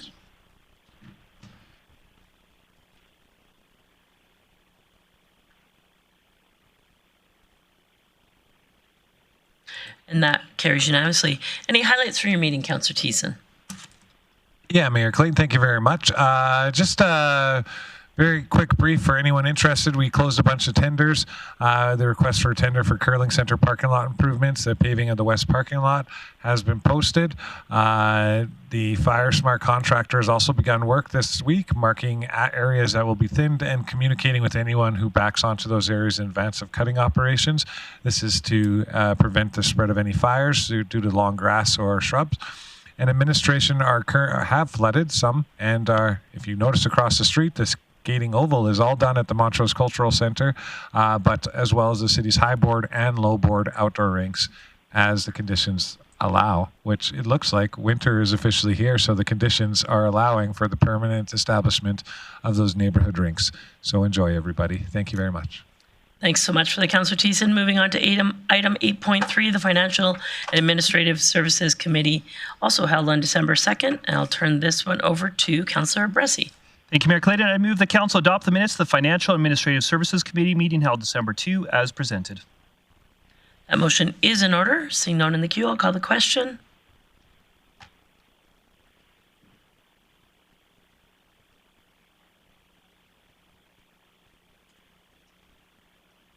And that carries unanimously. Councillor Bressie, you had one item of business today. Thank you. I would like to move the Council Direct Administration to bring the 2026 Business Improvement Area budget to the City Council meeting on March 2, 2026 for review and approval, and notify the businesses within the BIA of the above date by letter, accompanied by a copy of the proposed 2026 BIA budget. Thank you for that. That motion is in order. Opportunity for discussion or debate. Councillor Berg. Thank you, Mayor Clayton. Question for administration.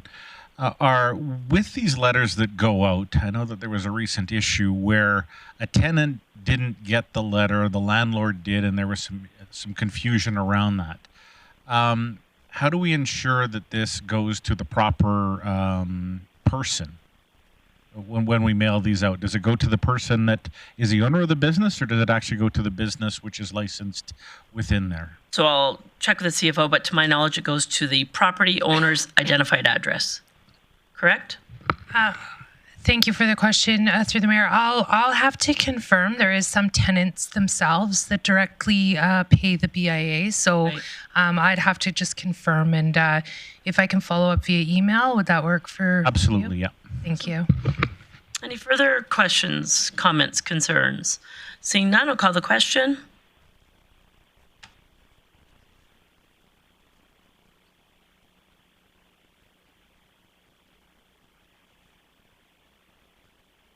And that carries unanimously. Any highlights from your meeting, Councillor Bressie? Yeah, thank you, Mayor Clayton. First of all, I want to give a big shout out to all of our staff at management in all departments, but especially our financial team who supported us really well through budget deliberations, but also when the service area update was presented, we're in the midst of turning those around into the budget book we just approved today. So I know it's a really busy time for our finance staff, so really appreciate all of them. And also want to give a special shout out to our GIS team, along with our Invest Grande Prairie and our financial services people who were recognized at a national conference in Toronto for the excellent work that Grande Prairie's GIS has done in order to support monitoring development, helping support investment decisions, and presenting annual budget information in a really user-friendly manner. So I really do appreciate when our staff's hard work is recognized nationally. So a big shout out to all of our staff that got recognized. Perfect. Thanks for that. Moving on to item 8.4, the Public and Protective Services Committee meeting held December 2nd, 2025. I'll turn this one over to Chair Councillor O'Toole. Thank you very much, Mayor Clayton. I move the council adopt the minutes of the Public and Protective Services Committee meeting held December 2nd as presented. Thank you for that, Councillor O'Toole. That motion is in order. Seeing no one in the queue, I'll call the question.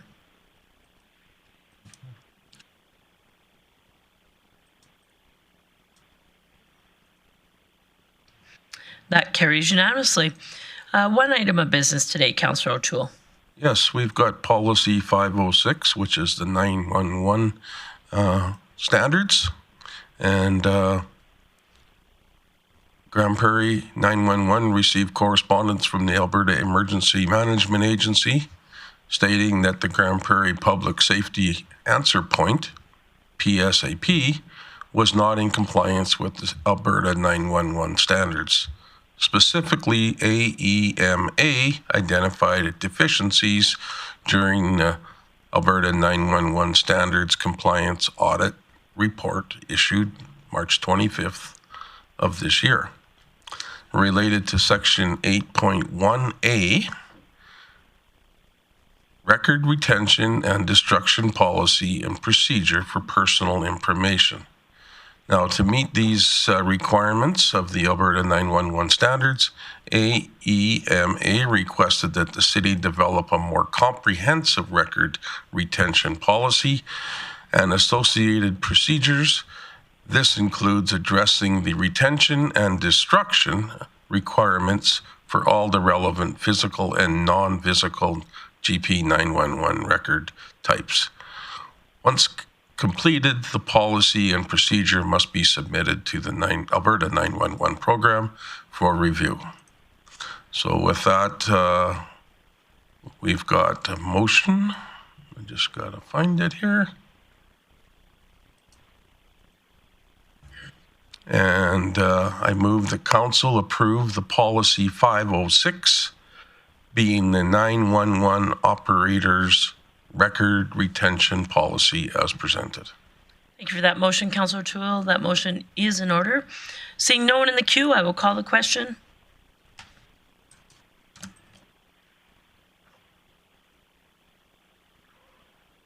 That is carried unanimously. Any highlights from your meeting, Councillor O'Toole? Oh, we got lots of highlights. All right. Hang on. Let's see what we got here. And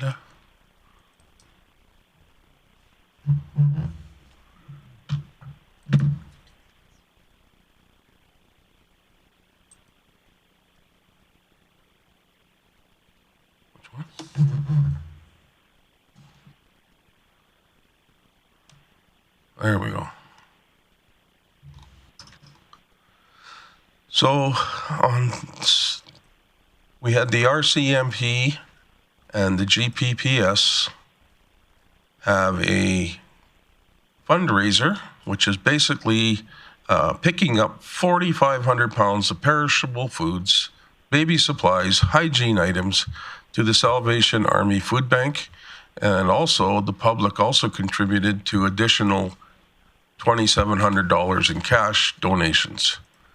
Recreation, as part of the upcoming Holidays campaign, the Eastlink Center is preparing 2 annual seasonal promotions that support community engagement and year-end membership growth. On December 5th, an annual mystery gift card event begins at 7 a.m., offering customers a $50 gift card with a surprise value between $55 and $500. Yeah, there's more here, but if you want to know what everything is described, if you look up on the Grande Prairie City of Grande Prairie website under minutes and meetings, you've got all of the highlights of all the minutes on that, so you can look at it yourself. So thank you very much. That's my report. Thanks for that, Councillor. Moving on to the investment. My microphone back on. Thanks for that update, Councillor O'Toole. Moving on to item 8.5, the Investment and Strategy Committee meeting held December 2nd. And I will turn this one over to, hang on, my apologies, Councillor Burke for introduction. Thank you, Mayor Clayton. I would like to move council adopt the minutes of the Investment and Strategy Committee meeting held December 2nd as presented. Thanks for that motion. That motion is in order. Seeing no one in the queue, I'll call the question.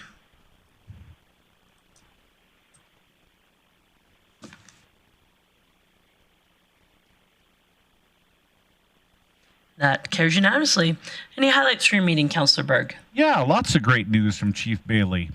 Community Connections, Grande Prairie hosted the School Sport Alberta 3A Volleyball Provincials November 28th to 30th, welcoming 24 teams and approximately 385 participants from across the province. We always promote sport tourism. This was another great example. The mayor's welcome letter to teams was very well received, and the city contributed $6,000 in sports grants, while we saw an estimated economic impact of $160,000. So thank you to all of the teams involved and to our team that helped organize that. Invest Grande Prairie, tickets now on sale for Growing the North Conference, the region's annual economic development event focused on innovation, industry trends, and collaboration. Conference will be held February 17th to 19th at the Terra Center. And Grande Prairie Powwow, Charles Taz, who's curator and historical resources supervisor for the city, presented committee with information regarding the annual Grande Prairie Traditional Powwow. Great, thanks for that update, Councillor Berg. Sorry, was that everything? My apologies if I cut you off. That's all. Okay, thank you. I can go. Nope. We're good. All right. So moving along in today's agenda, item number 9, there is no correspondence. We will move to delegation business. First group that came to council today was the Grande Prairie Storm, recognizing it's their 30th anniversary this year. New jerseys with 2025 for the year that we are in. I want to thank them for coming today and sharing in that celebration, recognizing council. I don't think we need any business on that, but I will go to item 10.2, the Inclusion Grande Prairie Organization, recognizing Councillor Berg. Actually, I did want to speak to the storm, if that's Go for it. Okay. Sure. Yeah, so with the Grande Prairie Storm, it made me feel real old today that it's their 30th anniversary, because I was actually involved with the Storm as a volunteer back when they were in the Rocky Mountain Junior Hockey League. And I felt back then that should have been actually something under the supervision of the Combative Sports Commission as opposed to hockey. So it was a great transition to the AJHL where guys could actually develop their hockey skills. And so it's great to see the Grande Prairie Storm really grow over these 30 years. And I'm sure if I was to have a photo from back then, I'd have a lot more hair and a different color. So congratulations to the Storm for all that they bring into the community, and thank you for the jerseys. Would have been perfect for roundtable, but that's good. Inclusion Grande Prairie, item 10.2. Councillor Flack. Yeah, thank you, Mayor Clayton. I just really want to thank Inclusion Grande Prairie for coming in today. I really appreciate their presentation. And I do want to make a motion, and I will make it now. I'll move that council direct administration to bring a report to the appropriate standing committee with recommendations on opportunities to improve recreation programming and inclusivity for persons with intellectual disabilities, including an assessment of current offerings, identified gaps, best practices, and cost implications, along with recent work done to improve inclusivity. And I really appreciate their willingness to work with the city and focus on where we can do better and our wins as well. So I hope you guys can support this. All right, so that motion is in order. It's in your queue. Opportunities for questions or discussion debate on the motion. Seeing none, I'll call the question.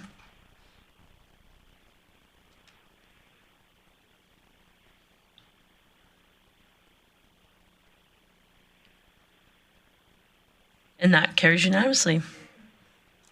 All right, moving on to item point 3.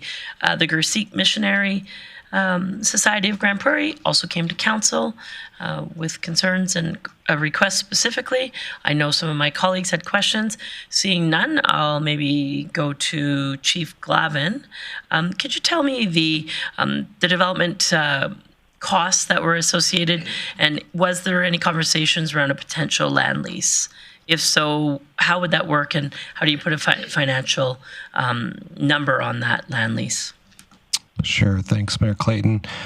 So yeah, currently there is no application in front of administration. There has been some discussion post notification to them that they did not have permission to gravel the public utility lot adjacent to the Gurdwara. With regard to fees, this would be covered under a license agreement, not a lease. It's a little bit different just in the sense that it can be terminated more easily. The area that it's over as well is a public utility lot that has a sanitary line through it and is also used for drainage. With regard to the costs, 2025 fees are $1,575 for the application for the public utility lot license, and then going forward it would be $1,050 annually, going up to $1,155 next year with the new fee structure. I just had another question. The adjacent lot that was indicated 9410, I think that they own. I don't recall. Is it paved and is it zoned for parking? Tell me. Yeah, thanks, Mayor Clayton. I don't believe it's paved. It is zoned residential general. Parking is not a use. It would be ancillary. So if you had a religious assembly, which is a discretionary use on a residential lot, the parking would be ancillary to that. It wouldn't be the sole purpose of it. So we can't extend an ancillary use to an adjacent parcel. It's only for the Gurdwara itself you could have parking. And then the PUL, if we allowed it to go forward, could have parking. But in theory, the adjacent lot would need to be rezoned. Okay. So we have a lot that's currently being used in a not proper use. We have a PUL that is graveled, and we're looking for usage on that. Yeah, I'll leave it up to my colleagues. And if I see no one in the queue, I would hope that someone received their presentation for information. Councillor O'Toole. Yes, I would move that we receive their presentation as for information only. Great. Thanks for that, Councillor O'Toole. See no one else in the queue, I'll call the question.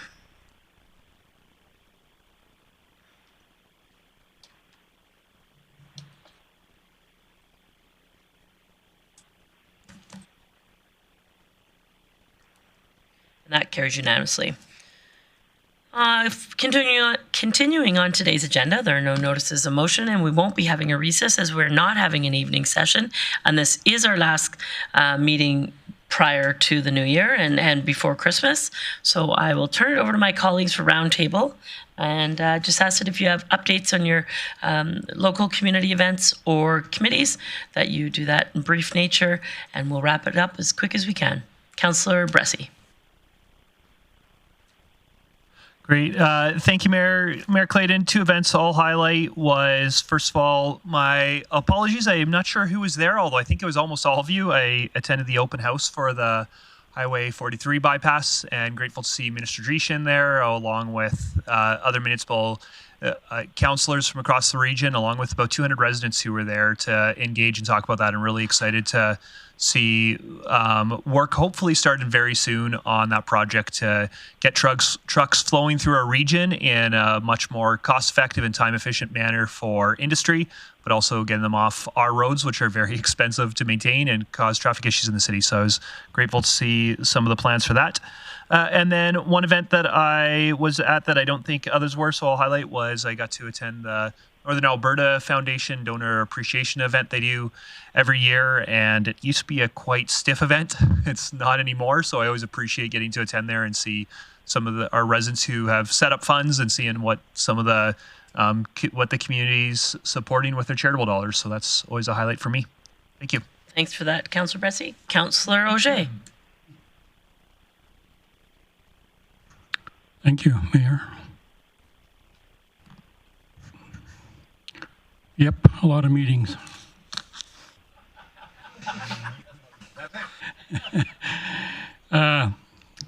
Last week I started off with the Economic Development meeting at Centre 2000. That was quite an interesting one.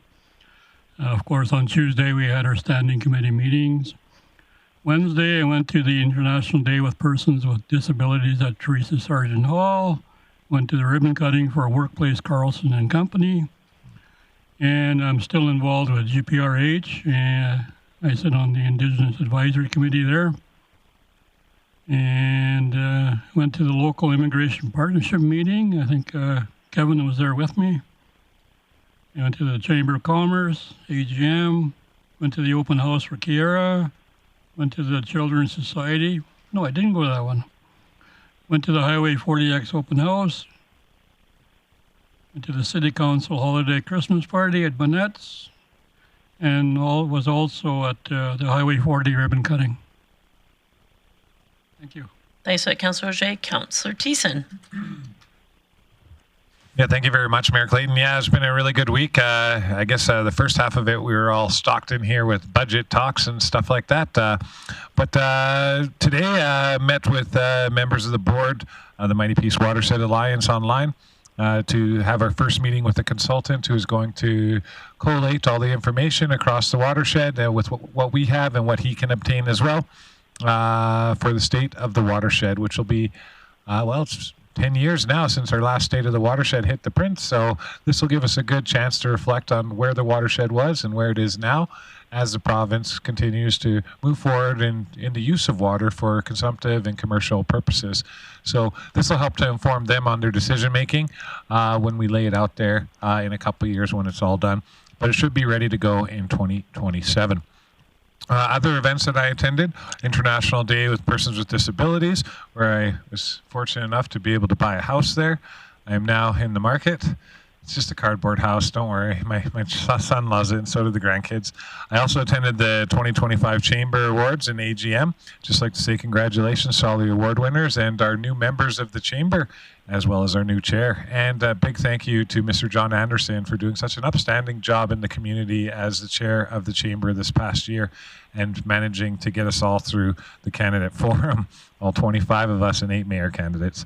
Finally, one of the best events, I try to go to every one of them when I have the opportunity, but there was a good contingent in council there, is a 3D Children's Charity Ryan Wagner Memorial Award, which went to Isabel Campbell School for fundraising more money than anybody else, any other school this last year for the 3D Children's Charity Hockey. This is an incredible local charity run by Mr. Darren Foley, who's been running it now for over 30 years. He's helped to raise over $2 million from sick kids. Oh, $3 million? Wow, I've got to get the updated stats. Councillor O'Connor just said $3 million over 30 years. So every 10 years, that's $1 million for sick kids raised by other kids to ensure that they can get the treatment and the care and that their family is looked after while they're going through all that stuff. So thank you very much to Darren Foley and your team on the 3D Children's Charity Hockey Tournament. It's always never a dry eye affair at one of these events. Councillor Roger, you should come to the next one. I'm sure you'll cry with me, and we can put our arms around each other and console each other with happiness. Thank you very much. That's my report. Thanks for that, Councillor Thiessen. Councillor O'Toole. Yeah, thanks very much, Mayor Clayton. I just want to highlight the budget deliberations. I know we spent most of the year, at least once a month, talking about things that we had to add or delete.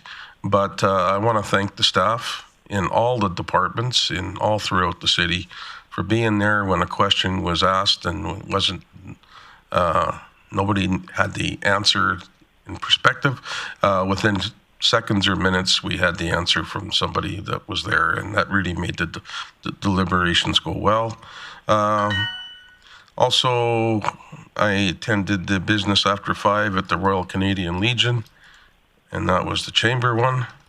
And of course, who can forget this? The City of Grande Prairie annual tree lighting ceremony, and very well attended. Some pretty good choir people singing. And there's a lot more, but I'll leave it at that. Thank you very much. Thanks for that, Councillor O'Toole. Councillor Flack. Yeah, thanks, Mayor Clayton.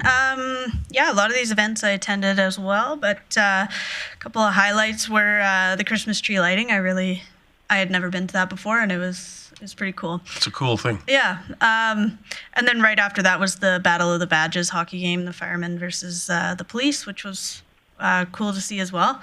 I also attended the Coffee with Council for the Grande Prairie Regional Hospital's 4th anniversary. That was really well attended by hospital staff, and it was nice to get to chat with them as well. And then I think it was Saturday, me and Councillor O'Connor and Mayor Clayton and Councillor Auger, we braved the cold to do the ribbon cutting for Highway 40, so that was pretty cool as well. Thanks for that, Councillor Flatt. Councillor Berg. Yeah, thank you, Mayor Clayton. For me, I went to the Grande Prairie Regional Hospital coffee with council, and it was a great event. It is our chance for City Council to say thank you to the medical professionals that work so hard in the hospital, and it's just great to hear and see everybody. But I did want to single out that there's a courtyard. There's a couple of courtyards, but this past summer, the Side Family Foundation spent considerable dollars in making one of those courtyards a very welcoming space. A lot of benches, new lighting, and it was my first chance to see that. So it was, I believe, the 4th year for the hospital, and work is still being done. And also around the Chamber Awards, just wanted to give props to Ken Drysdale and Masco for getting the Above and Beyond Award. It's the first time that's been given out in 5 years. Ken has been so driven to make this happen and has a whole community behind him. And so it's just amazing what one man and by extension his wife Sherry have done to make this happen. But I did have to get mad at him. Because he made me tear up in public, and I really don't like doing that. So there's Councillor Thiessen trying to recruit some tears. Well, I had a couple during that. I was so happy for him because it came as a surprise, but much well deserved. And so with that, Mayor Clayton, that's my quick report. Thanks for that, Councillor Berg. Councillor O'Connor. Thank you, Mayor Clayton. Everything has been said up to this point for me. All the events have been mentioned. I do want to thank our staff for all the work they do supporting us all year round, especially during budget. It was a tremendous process. And I just want to wish everyone a very, very Merry Christmas. And yeah, it looks good. Anyway, thank you. That's my report. Thanks, Councillor O'Connor. Yeah, I'll just briefly go some of the events as mentioned. I wanted to thank the staff and our team for the support at the Interfaith Luncheon that we recently had. As well, I had the opportunity to swear in the new chamber chair. So congratulations to Lori Pollock and the entire board as they set ahead the year of lobbying on behalf of businesses in our region. I wanted to thank the chamber for also hosting a mixer at the Royal Canadian Legion. Had a great day at the tree lighting ceremony. It was a great crowd as well. The Battle of the Badges game is always a lot of fun. I spent a significant amount of time recently in regards to, and probably for many years, but recently more focused on the Fair Electricity Distribution Alliance, and we're working hard regularly and daily on that advocacy priority. It was my pleasure to read the proclamation and bring greetings on behalf of Council at the International Day of Persons with Disabilities. As Councillor Berg mentioned, the Coffee Connect and the 4th anniversary of the regional hospital was a special day. They again had record turnout, so each year that event continues to grow, and the staff at the regional hospital are very appreciative of us doing that sort of coffee break and recognizing the work that the healthcare professionals do on a day in and day out initiative and all the work that they do. Wanted to say thanks to Kiara and putting their name on our building in the Smith Division. It's great to see industry leaders being proud to put their names on our facilities and continue to be partners as we grow this region in assets and opportunities. And last but not least, as mentioned, I wanted to thank Minister Dreeshen and the provincial government and my colleagues, the Reeve of MD of Greenview and the Reeve of the county, for the official opening of the twinning of Highway 40. We were out there in the cold on Saturday morning, but it was great to see such a turnout, and I appreciate that initiative and seeing it come to full fruition. And as mentioned, it's our last meeting before Christmas, so I wish all of the staff, everyone who's watching, a Merry Christmas, and I look forward to seeing you all again in 2026. Take care, everyone.